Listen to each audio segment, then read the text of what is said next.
বাংলাদেশের পূর্ব আকাশে উঠেছে বিজয়ের দিনের আলো। তবে সেই আলো ক্যারিবিয়ান দ্বীপ ভিনসেন্টে একাই কেড়ে নিলেন হাসান মাহমুদ।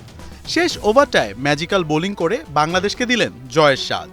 বিজয়ের আনন্দের সাথে টাইগারদের জয়। ক্রিকেট প্রেমী বাংলাদেশে এর থেকে সুন্দর সকাল আর কি বা হতে পারে।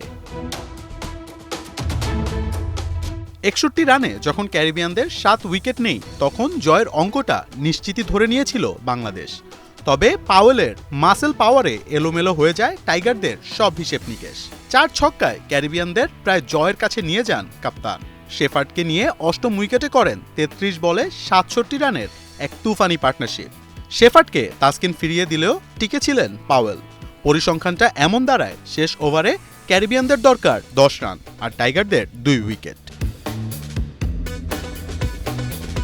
পাওয়েলের ব্যাটিং তাণ্ডবে মনে হচ্ছিল খুব সহজেই এই টার্গেট টপকে যাবে উইন্ডিজ। কিন্তু টাইগারদের আস্থার প্রতীক হয়ে বল হাতে নেন হাসান মাহমুদ।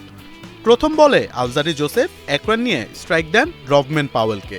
৫ বলে দরকার ৯ রান। সামনে ক্যারিবিয়ান হার্ডিটার রভম্যান পাওয়েল, সাথে শেষ ওভারের প্রেসার। তবে এসব কোনো কিছুই কাবু করতে পারেনি হাসান মাহমুদকে। অফ স্টাম্পের বাইরে দুর্দান্ত এক ইয়র্কার দেন হাসান। বল ব্যাটেই লাগাতে পারেননি পাওয়েল। ৪ বলে ৯ রানের প্রেসার পাওয়েলের উপর। নিজের মাথা ঠান্ডা রেখে আবারও হাসানের দারুণ এক ওয়াইড ইয়র্কার। পাওয়েলের ব্যাটের কানায় লেগে বল ডিরেক্ট লিটনের গ্লাভসে।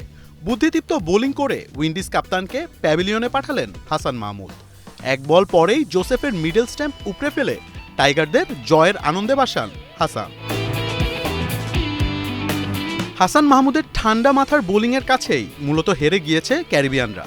কারণ রভম্যান পাওয়েলের উইকেটটা না পেলে হয়তো জয়টাই পেত না টাইগাররা। হাসানকে কেন ডেথ ওভার স্পেশালিস্ট বলা হয় তা আরও একবার প্রমাণ করলেন তিনি। নিশ্চিত হারা ম্যাচকে জিতিয়ে দিলেন নিজের বোলিং দিয়ে। বিজয়ের দিনে হাসান টাইগারদের মুখে ফুটিয়েছেন বিজয়ের হাসি। মোহাম্মদ আদনান, ৭১।